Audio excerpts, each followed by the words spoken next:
Sí, si quieres. Bueno, muy buenas tardes y muchas gracias por conectarse a este seminario que forma parte de las actividades de Cindescom. Mi nombre es Adriana Pérez, actualmente estoy cursando la maestría en el Departamento de Computación. El día de hoy nos acompaña la doctora Villa, quien obtuvo su grado de doctora en Ciencias de Computación en el Departamento de Computación aquí de Cinvestav y realizó un postdoctorado en el laboratorio Hubert Curien en Francia. Su principal área de investigación es la seguridad en informática, así como la criptografía de llave privada y diseño digital en hardware.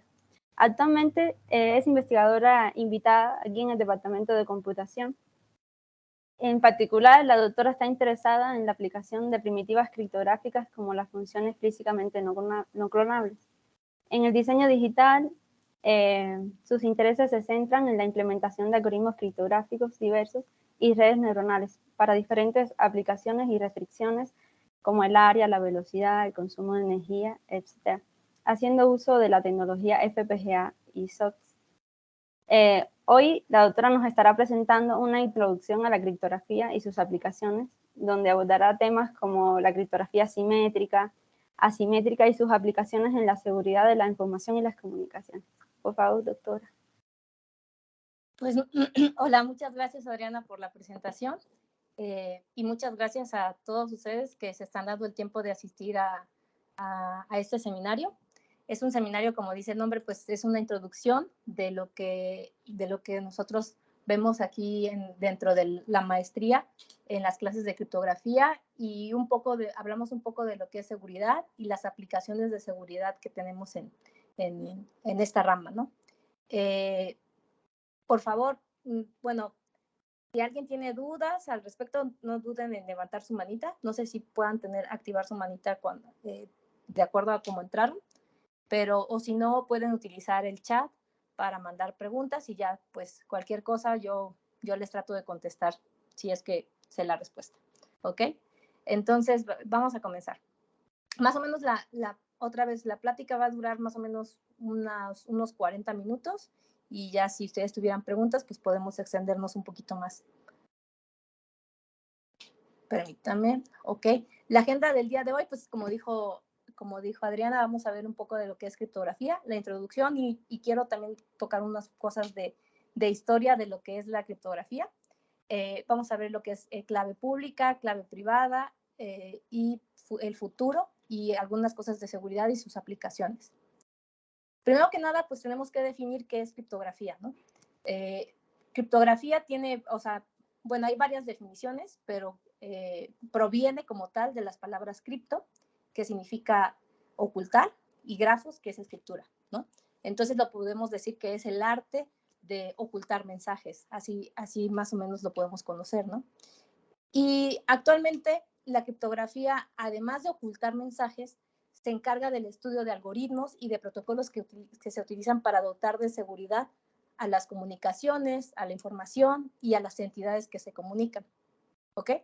Entonces, la criptografía pues se ha utilizado en distintos ámbitos, como las guerras, los negocios, el gobierno, entre otros. No sé si alguno de ustedes o todos tal vez ya vieron creo que se llama Código Enigma, se llama la película, donde sale Alan Turing. Y esta película, de hecho, hace pocos días por casualidad la vi, ya la había visto hace mucho tiempo, pero hace pocos días por casualidad la vi y se me hace bastante emocionante porque justamente esto, ¿no? No sé si ustedes sepan qué es el Código Enigma, pero el Código Enigma era la forma en que los nazis cifraban la información y entonces los gobiernos de los aliados no podían conocer qué se estaban comunicando entre los nazis, ¿no? Y entre los nazis se comunicaban en qué lugares iban a hacer el ataque, ciertas informaciones importantes que necesitaban para el momento de la guerra, ¿no?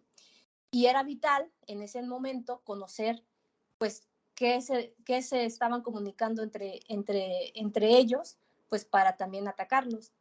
Y el gobierno como tal contrató a muchos expertos en criptografía para tratar de descifrar los mensajes que ellos solamente interceptaban. Y a la par de que estaban estos criptógrafos, que eran unas personas muy reconocidas en Inglaterra, pues a la par también se construyó pues lo que son las máquinas de Turing, que para poder descifrarlo. Entonces fue cuando nació lo que se dice la computación. Entonces la criptografía o el querer descifrar un mensaje hizo que existiera lo que hoy tenemos enfrente, que son las computadoras, ¿no? Fueron las primeras máquinas que eran capaces de hacer esto, ¿no?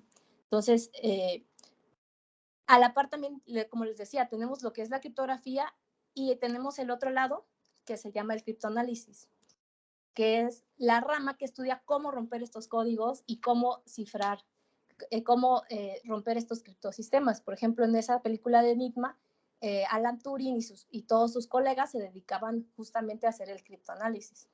Hoy en día, por ejemplo, no sé si han escuchado el término de Black Hat y de White Hat. A esto se les conoce, los Black Hat son las personas que son los atacantes, digamos, malos, podría decir, que tratan de sacar provecho de cuando descifran alguna información y, no sé, extorsionar gobiernos, extorsionar empresas y demás. Y están también los White Hat, que son aquellos que son personas que hacen criptoanálisis, pero para el bien, ¿no?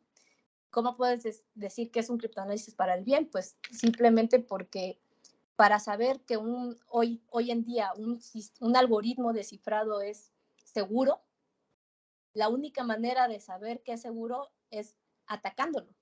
Entonces, hay en la comunidad científica que tiene que ver con criptografía, es muy valioso o son muy valiosas aquellas personas que atacan constantemente a los algoritmos que tenemos nosotros ahorita como estándar para saber que estos algoritmos criptográficos pues son resistentes a ciertos ataques, ¿no? Entonces, pero siempre lo que tratan los criptoanalistas es buscar de romper los procedimientos de cifrado y conseguir el mensaje original, o ya sea la llave, que vamos a ver ahorita de qué se trata, ¿no? Y decimos que un algoritmo no es, o sea, que no se rompe el algoritmo si el método más eficiente para romper el algoritmo es la fuerza bruta. Entonces, la fuerza bruta sería probar todas las posibles combinaciones de llaves que se tienen, ¿no? Entonces, tanto aquellos que se dedican a hacer diseño de algoritmos criptográficos son buenos, también los criptoanalistas son bastante buenos para que la comunidad siga viva, ¿no? Y para que el estudio siga vivo. Bueno, voy a empezar con algunos de ustedes. Muchas gracias por conectarse. Algunos de ustedes ya sé que conocen bien todo lo que tiene que ver con el cifrado y con criptografía, pero aquí vamos a empezar desde cero, ¿no? Desde lo más básico. Y vamos a ver que en criptografía tenemos dos procedimientos, que es el cifrado y el descifrado. Y para el cifrado como tal, que es, tenemos un texto plano, así se le conoce en el área al texto plano, que puede ser, aquí lo pongo como un documento, pero puede ser una película, puede ser un video, una foto, un audio, cualquier información, ¿no? O sea, no tiene que ser a fuerza texto, como dice aquí.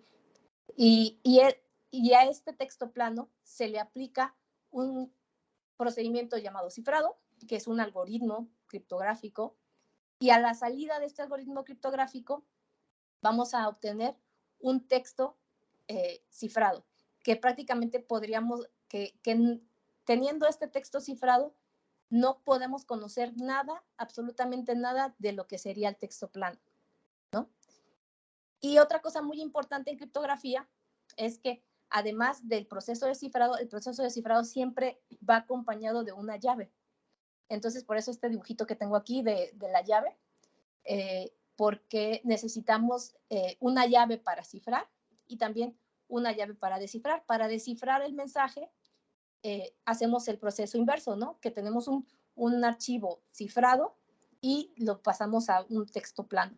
Entonces, ya de manera así como seria, el cifrado es el proceso de codificar la información de tal forma que solo pueda ser leída por terceros autorizados utilizando la clave con la que fue cifrada, o sea, la llave con la que estamos utilizando aquí. Y el descifrado, esos terceros usan el proceso contrario junto con la clave para acceder a los contenidos del mismo. Algo también interesante del cifrado es que con que este mensaje, este texto plano que nosotros tenemos aquí, le cambiemos solo un bit, o sea, o un carácter, o con el más mínimo detalle que cambiemos de este texto de entrada, a la salida de este texto cifrado va a ser totalmente distinto. Y eso nos ayuda a que no existe ninguna relación entre la entrada con la salida. Y bueno, estos algoritmos que están acá, pues ahorita vamos a ver, existen varios y nosotros tenemos ahorita en la comunidad estándares, que son los que utilizamos todo el tiempo, ¿no? Bueno, ya les decía, el texto plano son los datos antes de ser cifrados, aunque se les llame texto, pueden ser también datos binarios como imágenes ejecutables. Perdón, he estado enferma y se me corta la voz. Y bueno, el texto cifrado es el texto plano después de pasar por el proceso de cifrado. Y la clave de cifrado es una secuencia de caracteres que se utiliza para realizar el cifrado de los datos, sin el cual no es posible descifrarlos. La clave debe permanecer secreta y ser conocida solo por los comunicantes. ¿Ok? Cuando ya nosotros ciframos un documento, este documento, digamos, hasta lo podríamos poner en una liga, lo podríamos publicar, y aún así publicado como tal, el proceso de cifrado nos protege de que la información original nunca va a ser conocida si no se tiene la llave secreta. Si no se tiene la llave, perdón. Por eso, perdón, por eso lo más importante en este tipo de procedimientos es conservar la clave con la que estamos cifrando, esa clave, conservarla en secreto. Nunca publicársela, nunca dársela a nadie, ni pasársela a un amigo, ni nada por el estilo, ¿no? Esa es aquella la que nos da la protección como tal. ¿Ok? Bueno, vamos a ver que existen distintos tipos de criptografía. ¿Ok?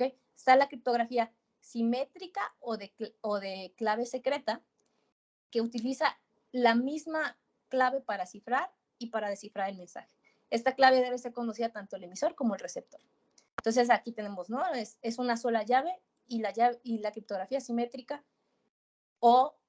le dicen simétrica, les digo, porque tenemos la misma llave en ambos extremos. Tenemos el emisor y el receptor y en ambos extremos utilizamos la misma llave. Y también se le dice llave secreta porque esa llave nunca puede ser publicada y solamente debe de ser conocida tanto por el emisor como por el receptor y por nadie más. ¿Ok? Y el otro tipo de criptografía que tenemos es la asimétrica y clave pública. Y ahora sí, asimétrica, ¿por qué? Porque es distinta la clave que utilizamos para cifrar que la que utilizamos para descifrar. De acuerdo al proceso que nosotros estamos utilizando, para cifrar, nosotros utilizamos una llave que le decimos llave pública y para descifrar utilizamos la llave privada. Entonces, la llave privada solo puede ser conocida por el dueño de esa llave. Y la llave pública, yo tengo un par de llaves. Ah, gracias. Me hicieron favor de traer una agüita. Espérame tantito.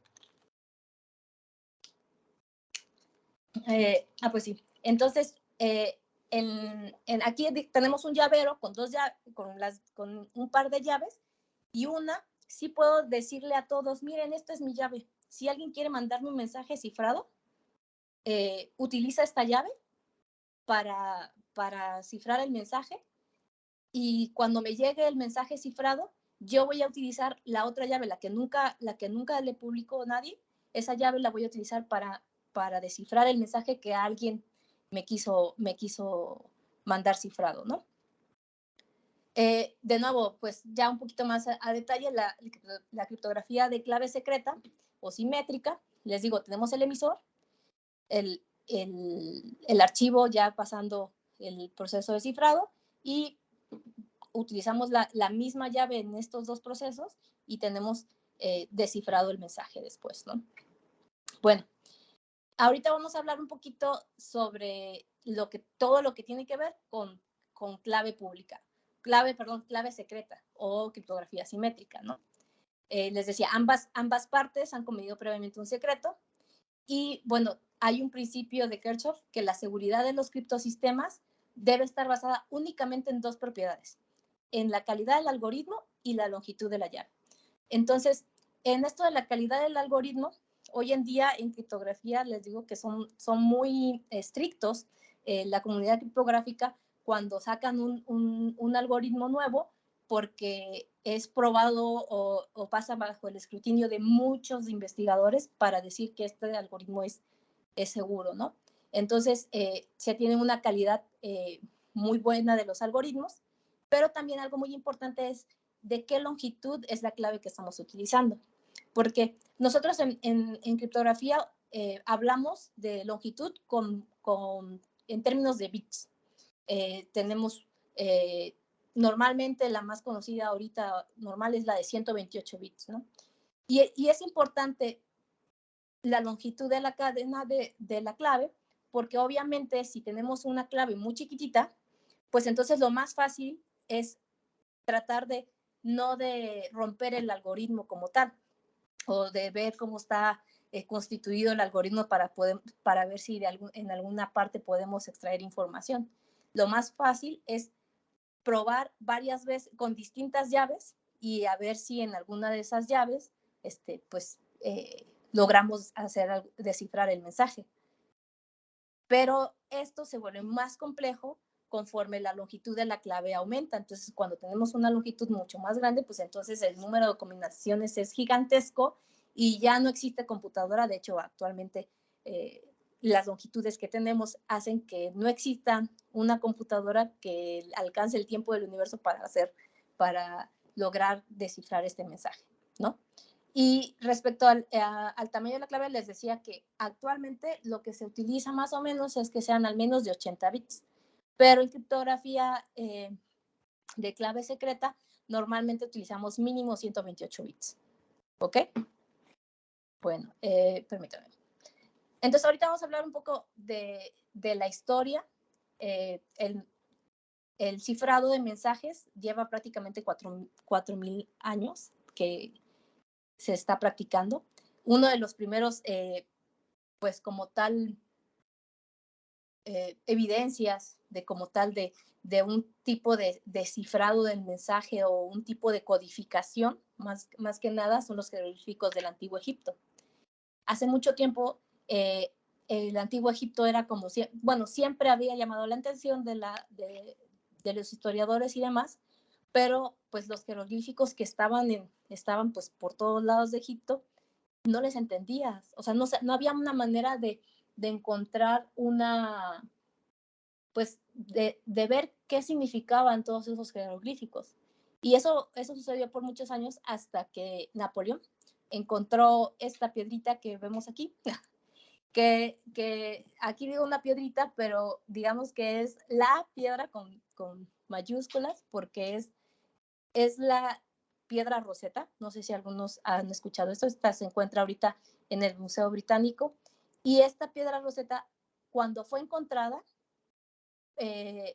fue, digamos que, pues aquella que abrió la puerta a entender a todo el mundo de los jeroglíficos del Antiguo Egipto, porque tenía, no sé si lo logran ver en su pantalla, pero tenía 3 secciones distintas. Una era con jeroglíficos, otra con no me acuerdo cómo se llama esta forma de escritura, y la de acá era griego.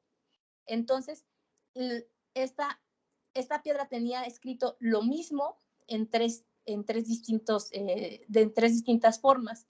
Y como en ese tiempo había mucha gente que sí manejaba el griego, entonces ya podían encontrarle una relación entre lo que el griego decía y los jeroglíficos, y a partir de eso pues ya empezaron a descubrir muchísimas cosas del Antiguo Egipto. Y les digo, hoy en día esta piedra, por ejemplo, tuve la oportunidad de ir al Museo Británico y tenía muchas ganas de conocer la piedra Rosetta.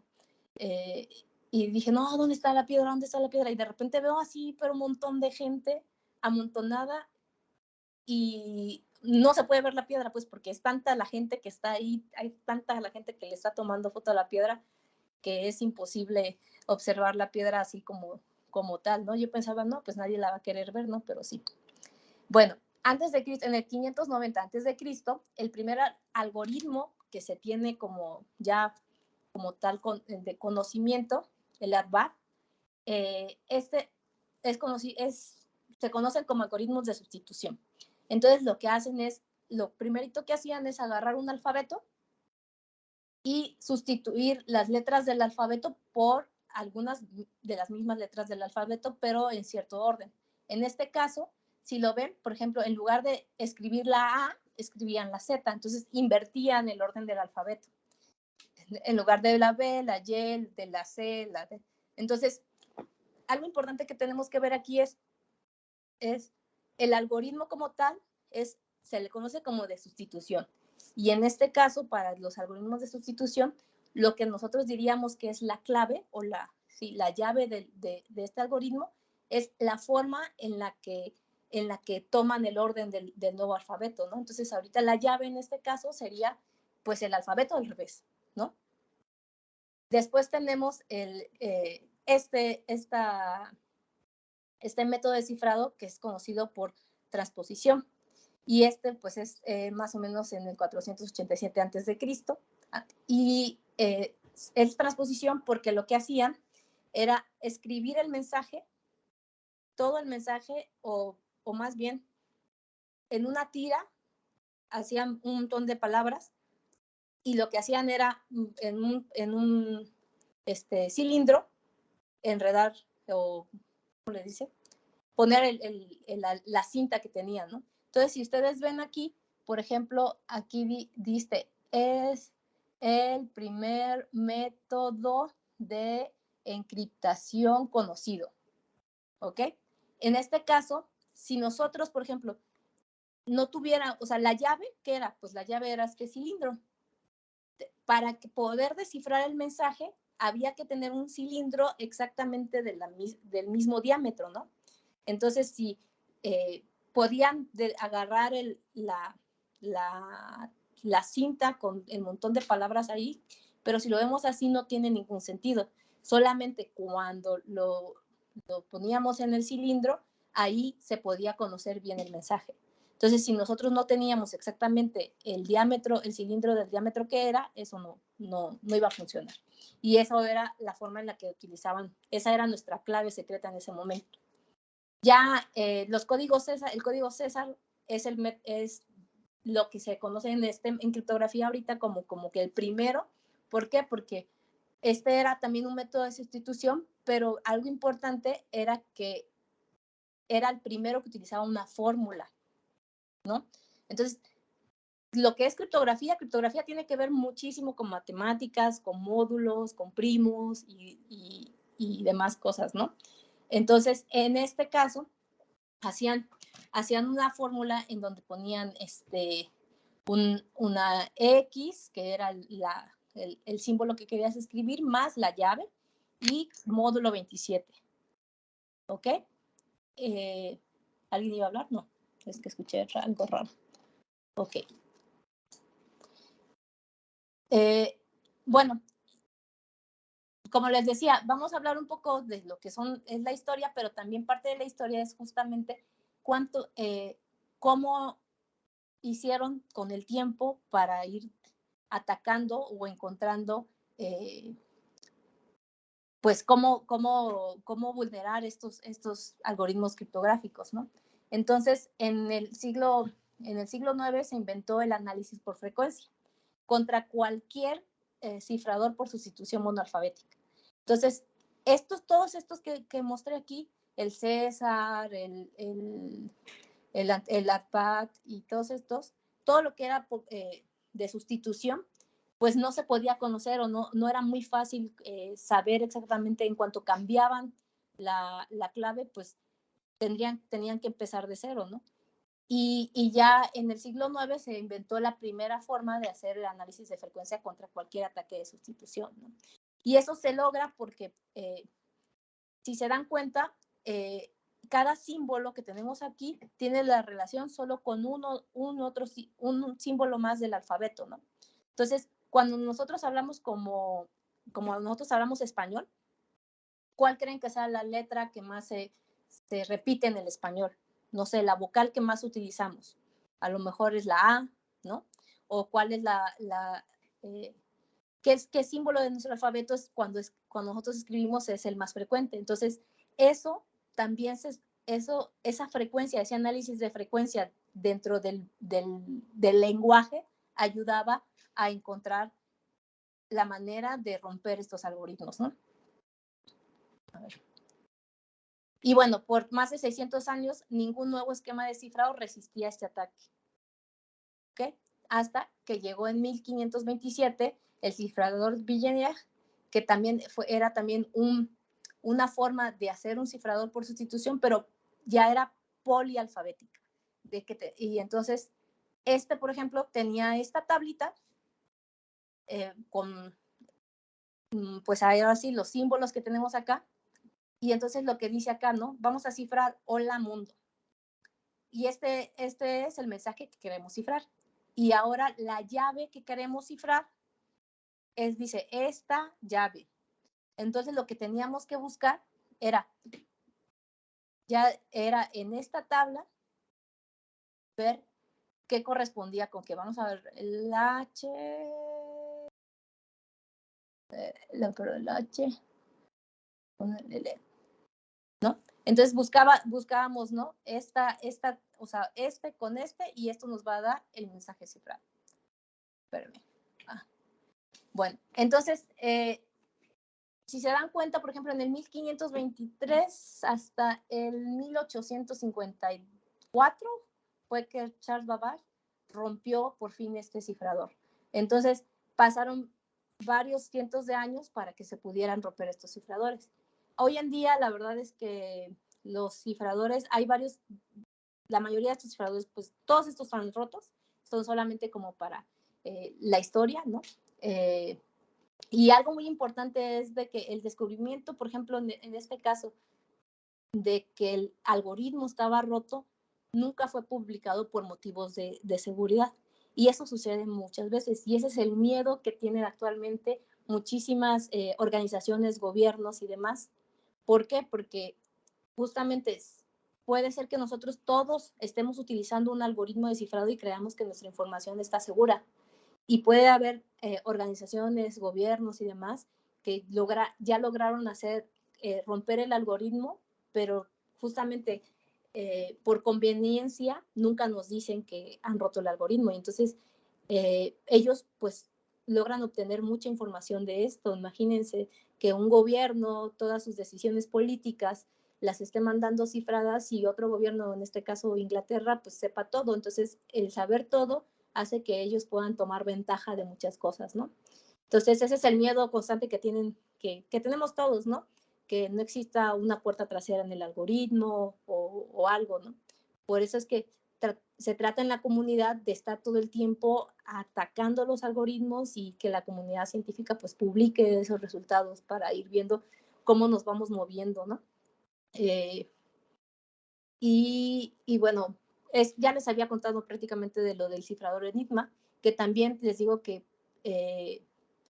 el cifrador Enigma lo que pasó es que lo lograron romper, lograron encontrar cuál era calcular cuál era la llave que utilizaban cada día, porque ellos cambiaban de llave cada día. Y al saber esto, no lo dijeron inmediatamente. Hicieron creer al ejército nazi que ellos, pues sus comunicaciones seguían cifradas, seguían seguras y secretas sobre todo, y no era así, ¿no? Ellos ya sabían todo lo que los nazis se estaban comunicando, y fue por eso en realidad que se ganó la guerra, ¿no? Porque pues ellos supieron. Bueno, una pregunta como tal es, ¿existe un criptosistema perfecto? Pues en la práctica casi todos los criptosistemas pueden teóricamente ser rotos si se cuenta con un tiempo y recursos computacionales. O sea, si nosotros tuviéramos recursos computacionales infinitos, seguramente podríamos romper los algoritmos que actualmente tenemos, ¿no? Pero bueno, eso no está pasando ahorita. Y hay un criptosistema que es considerado teóricamente invulnerable, que se llama One Time Path, pero lo que sucede con el OneTypePad es que la longitud de la llave tiene que ser exactamente del el tamaño del mensaje que queremos cifrar. Y una cosa muy importante, y esto no voy a decir más sobre el tema, pero algo muy importante en criptografía es la aleatoriedad. Entonces, la aleatoriedad como tal es la que nos ayuda. Por ejemplo, las llaves normalmente tienen que ser aleatorias, ¿no? O sea, tienen que ser puramente aleatorias, no pseudoaleatorias como tal. Y entre, si nosotros utilizamos una llave aleatoria, es mucho más seguro, es lo que consideramos como seguro. Y entonces, en el caso del OneTypePad, imagínense que nosotros queremos cifrar un archivo de 4 gigas, entonces eso quiere decir que necesitamos nosotros 4 gigas para una clave, y que esa clave de 4 gigas sea totalmente aleatoria, ¿no? Y entonces esto vuelve impráctico los criptosistemas, el criptosistema perfecto, ¿no? Entonces, pasamos ahora a lo que es la criptografía pública. Y bueno, en la criptografía asimétrica, pues les decía, utilizamos una llave distinta para cifrar y otra para descifrar. Y bueno, ¿por qué? Ojo, con la criptografía secreta, nosotros somos capaces de hacer todo. El problema es que existe un problema de distribución, almacenamiento y administración de llaves. Resulta que nosotros siempre queremos mandar, ahorita pues estamos más remotos, ¿no? Por ejemplo, ninguno de nosotros estamos en el mismo lugar y queremos mandarle un mensaje cifrado a otra persona que está en un lugar remoto. ¿Cómo le hacemos para mandarle el mensaje cifrado y que conozca cuál es la llave con la que tiene que descifrar? Pues tenemos que mandar la llave. Si mandamos nosotros la llave en claro y alguien intercepta ese mensaje, pues van a poder descifrarlo, ¿no? Entonces tendríamos que mandar nuestra llave, o sea, antes de poder mandar nuestro mensaje cifrado, tendríamos que mandar nuestra llave cifrada. Entonces, ¿y con qué llave la vamos a cifrar? O sea, es un problema que todo el tiempo se repite. Entonces, como justamente esto de la administración de llaves realmente es un problema complejo, se creó lo que son los criptosistemas asimétricos, donde les digo, pero hay un detalle con los criptosistemas asimétricos, son mucho más costosos que son los criptosistemas asimétricos, pero podemos hacer cosas como firmas, verificación de firmas, hacer unos sistemas que se llaman no repudio y autenticación. Esto no voy a dar detalle de esto, pero por ejemplo, lo que era criptografía asimétrica prácticamente se trata de permutaciones y sustituciones. Entonces pues son procedimientos o son operaciones bastante rápidas de realizar, ¿no? Y en el caso de la criptografía pública, son operaciones que tienen que ver con problemas que son conocidos como problemas de soloída, como logaritmo discreto, factorización, curvas elípticas, que son bastante costosos computacionalmente de realizar. Entonces, cifrar un mensaje con criptografía simétrica es mucho más rápido en tiempo de procesamiento que cifrar un mensaje con criptografía pública. ¿Ok? Entonces, les digo, las desventajas de esto es que presenta un alto costo computacional, representa un reto de implementación y es hasta 2 órdenes de magnitud más lento que los criptosistemas simétricos, por lo que no se utiliza para documentos grandes. Entonces, normalmente lo que hacemos es criptografía pública la utilizamos para cifrar cadenas chiquititas y después de cifrar esas cadenas chiquititas, establecemos una llave criptográfica ya simétrica y todo lo demás lo mandamos cifrado con simétrico. Este es un organigrama así como general de un montón de cosas que hay en criptografía, que la criptografía simétrica tiene cifradores de bloques, modos de operación, cifradores por flujo, tiene unas cosas que se llaman mensajes de autenticación, códigos de autenticación de mensajes, perdón, y hash. Y, por ejemplo, las hash son muy utilizadas, ¿no? O sea, de hecho, creo que la mayoría de nosotros nos hemos encontrado en algún punto que tenemos que utilizar una hash. De hecho, cuando nosotros estamos simplemente con el hecho de escribir nuestra contraseña en cualquier sistema así donde tengamos que loguearnos por contraseña, internamente esos sistemas Nuestra contraseña, que es algo que nosotros no, nos podemos recordar fácilmente, lo que hace es que la pasa nuestra contraseña por una hash, y la hash tiene una salida arbitraria, un tamaño fijo, y lo convierte a una longitud que puede ser utilizada como una llave criptográfica de 128 bits. Pero para nosotros aprendernos 128 bits es como que, o sea, yo apenas me puedo aprender 8 caracteres para mi contraseña, ¿no? Está muy poquita de 8 caracteres, utilice más, no solamente 8 caracteres, pero aún así es complicado acordarse de todas las contraseñas. Imagínense que nosotros tuviéramos que acordarnos de 128 bits. Eso es demasiado. Entonces, para eso se utiliza la hash y para otras cosas. Tiene muchas ocupaciones. Y en el lado de la criptografía asimétrica, pues tenemos las firmas digitales, el intercambio de llaves, RSA, DCA y otros, ¿no? Bueno, la criptografía moderna depende de manera directa de las matemáticas y del uso de sistemas digitales. Más específicamente, se puede decir que está en la intersección de 3 disciplinas: matemáticas, ciencias computacionales e ingeniería electrónica. Todo ahí tiene que ver, ¿no? Si no se tiene una comprensión profunda de las técnicas de criptoanálisis, es imposible diseñar sistemas criptográficos confiables y seguros, ¿no? Solamente tengo una lámina de criptografía cuántica porque, pues, ya está encima.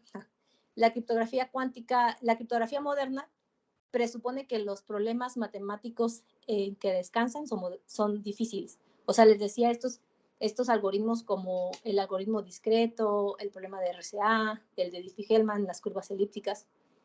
El problema es que con la computadora, si nosotros llegamos a tener una computadora cuántica con el número suficiente de bits, que seguramente va a existir, ya hay un algoritmo cuántico de sort para la factorización y el logaritmo discreto.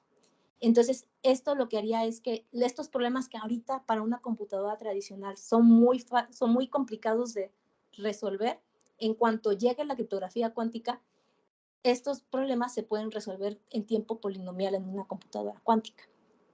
Esto implica que las computadoras cuánticas tienen el potencial de romper la mayoría de los esquemas criptográficos tradicionales basados en estos problemas, en problemas difíciles. Entonces se dice que las computadoras cuánticas nos van a hacer sufrir un poco al área de criptografía por el hecho de que todo lo que tiene que ver con criptografía pública va a ser vulnerable. No se preocupen. De hecho, hace ratito estaba conectado una persona que estuvo haciendo su tesis de doctorado tratando de hacer ataques a nuevos algoritmos que hay para cuando llega la computadora cuántica, es que a eso se le llama criptografía post-cuántica, ya no se le conoce como criptografía cuántica. Y porque pues desde ahorita se están preparando la comunidad pues para tener algoritmos que en su momento, cuando llegue la computadora cuántica, todavía nos dé protección a nuestra información. ¿Ok? Bueno, y ya por último quiero hablarles de todo esto. O sea, la criptografía nos da todos estos mecanismos, yo le llamo, se les llaman primitivas criptográficas para proteger información. Y a la par de criptografía, en una capa superior tenemos la seguridad de información, que se trata de proveer a la información de confidencialidad, que es que no conozcan los datos, de integridad, es decir, que garanticemos que la información no ha sido modificada en ningún momento, ni un solo bit ha sido modificada. Y bueno, la seguridad también tiene que asegurar que siempre vamos a tener disponibilidad de nuestra información, ¿no? Si nos pertenece, pues tenemos que tener acceso a ella siempre, ¿no? La seguridad en información, además de estos, están los servicios, le digo, de confidencialidad, integridad, disponibilidad, autenticación. La autenticación es saber, por ejemplo, que la persona que se quiere comunicar conmigo es realmente la persona que dice que es. Ese es un tipo, la autenticación de entidad, y también existe la autenticación del mensaje, que ese mensaje, por ejemplo, fue cifrado por la persona que debía de haber sido cifrado y no por alguien más. Está el repudio, está el control de acceso. Y bueno, tenemos uno que nosotros le llamamos capas de seguridad. Por ejemplo, aquí en el departamento de computación nosotros trabajamos en todas estas capas de seguridad, en donde tenemos Les decía que la criptografía está basada mucho en matemáticas. Entonces tenemos nosotros que elaborar una aritmética. Es una aritmética especial, suma, resta, multiplicación, elevados al cuadrado, exponenciaciones, pero con características peculiares. Y digamos, normalmente una computadora actualmente tiene aritmética, podemos manejar hasta 64 bits, pero aquí nosotros utilizamos, por ejemplo, para criptografía privada, números de 1024 bits, 2048 bits. Entonces, hay que realmente hacer operaciones que sean eficientes para este tipo de criptografía. En otra capa tenemos la criptografía como tal, la pública, la privada. Las primitivas que tenemos hoy vimos mucho el cifrado, pero tenemos las firmas, que las firmas las utilizamos mucho ahorita en el SAT.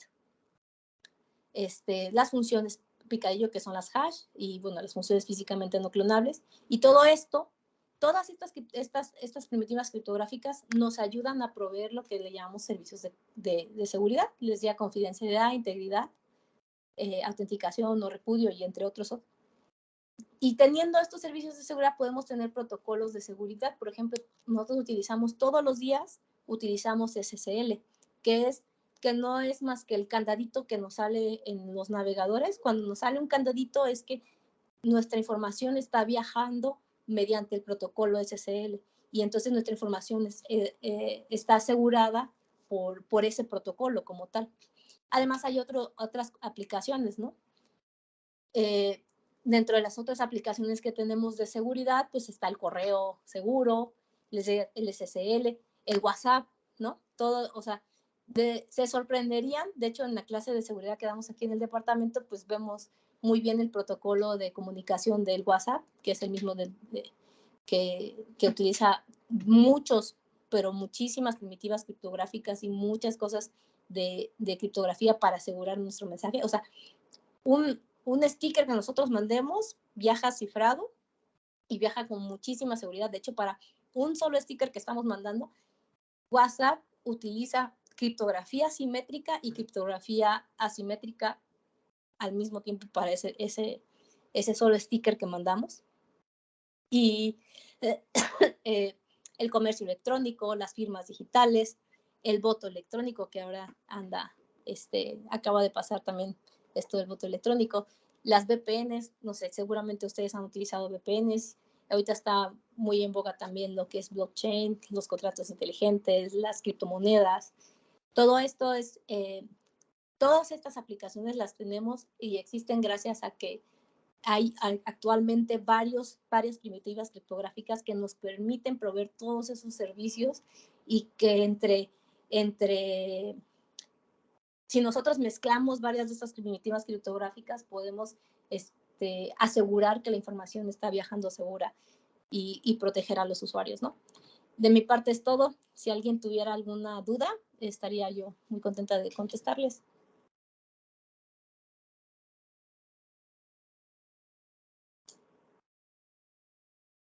¿Alguien? ¿No?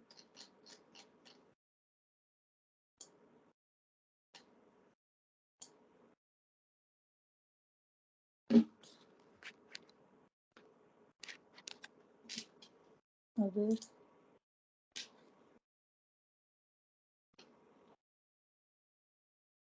Bueno, si no es así, pues muchas gracias por asistir.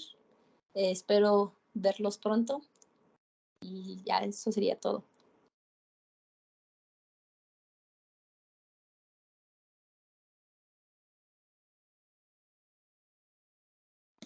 Muchas gracias, doctora. Muchas gracias, doctora Brisbane. Saludos desde Ensenada, Baja California. Gracias, Gerardo. Saludos. Gracias, Brisbane. Gracias, Efren. Cuídate. Cuídense. Bye. Muchas gracias, doctora. Gracias a ti. No sé quién habló, ahora sí no vi. Javier, creo. Javier Flores, aquí de la Ciudad de México. Muy bien, Javier. Muchas gracias. Muchas gracias. Excelente tarde. Igual.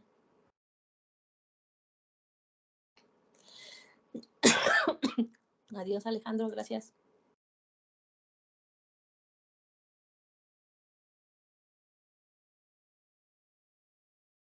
Gracias, César. Gracias, Sheila.